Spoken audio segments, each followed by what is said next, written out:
Bonjour chers amis, chers apprenants. Une petite vidéo pour vous montrer comment déposer un travail après avoir réalisé une activité. Donc quand vous vous connectez, vous êtes dans le cours.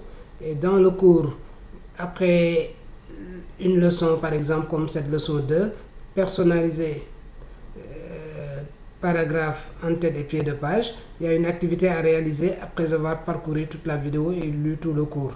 Donc pour réaliser l'activité, je clique sur l'activité 1. Là, vous avez les données, l'énoncé de l'activité. Si je veux avoir le document format à imprimer, je clique là pour l'imprimer. Sinon, on me dit de lancer Word, de faire ceci, de faire cela, etc. Donc, je vais aller dans Word, lancer Word. Voilà.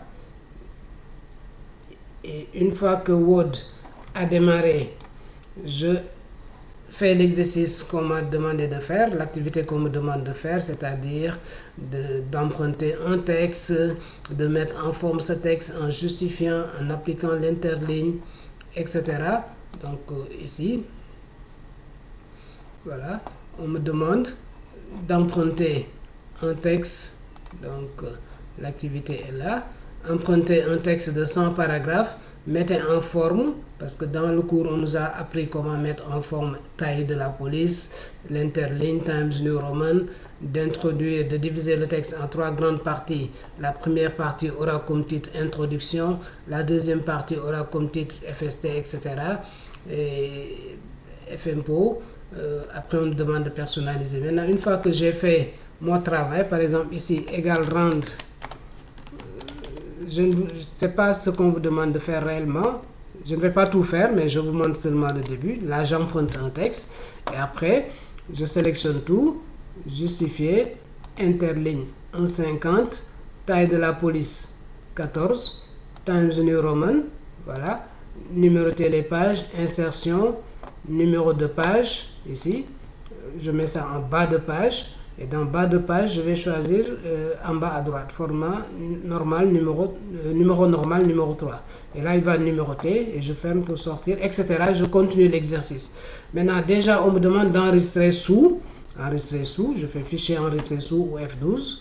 La boîte de dialogue s'affiche. On me demande de l'appeler activité 1, le nom et prénom, d'ajouter IGT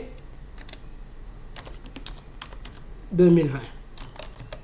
Voilà. Donc, on me demande pour l'activité 1 de mettre comme nom activité numéro 1, prénom et nom, IGT 2020 et d'enregistrer. Donc là, je vais enregistrer sur ma machine, dans mes documents par exemple. Donc, j'enregistre mon travail.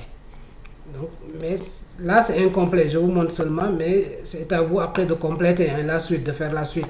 Mais une fois terminé, je ferme. Je quitte complètement Word. Maintenant, je reviens dans l'activité. J'ai déjà enregistré mon travail. Dans l'activité, en bas, vous verrez ici ajouter un travail. Donc, j'ai déjà fait mon travail. Je veux déposer mon travail. Je clique sur le bouton ajouter un travail. Une boîte s'affiche ici. Je double-clique sur la flèche bleue pour aller prendre mon fichier et le coller. Donc, je double-clique. Ici, déposer un fichier. Parcourir. Je vais sur ma machine, là où se trouve mon exercice, c'était dans mes documents. Activité numéro 1, il est là. Je clique dessus, ouvrir, et je fais, il l'ajoute là. Je mets déposer. Et là, il dépose mon travail. Je clique sur enregistrer et j'envoie mon travail. Donc, voilà comment déposer un travail après avoir réalisé l'activité. Donc, je vais reprendre. Pour supprimer, on fait clic droit dessus, supprimer, OK. Donc, je reprends. Une fois que vous avez fait votre travail sous Word, donc on vous dit lancer Word, je lance Word, enregistrer, j'enregistre. Donc, c'est ce que j'ai fait tout à l'heure. J'ai enregistré mon fichier qui se trouve dans mes documents. Une fois terminé, je reviens ici. En bas, je vois ajouter un travail. Je clique sur ajouter un travail et dans le menu qui s'affiche ici, dans cette flèche bleue, je double-clique dessus. Je vais sur parcourir pour aller sur ma machine. Et sur ma machine, je vois le fichier, je double-clique dessus ou bien je clique dessus, ouvrir. Il l'ajoute là, je clique sur déposer. Il dépose et je clique sur enregistrer pour envoyer au professeur ou bien déposer dans la plateforme mon mon devoir ou l'activité que je viens de réaliser. Donc voilà comment déposer un travail après avoir fait une activité. Merci à vous et à très vite.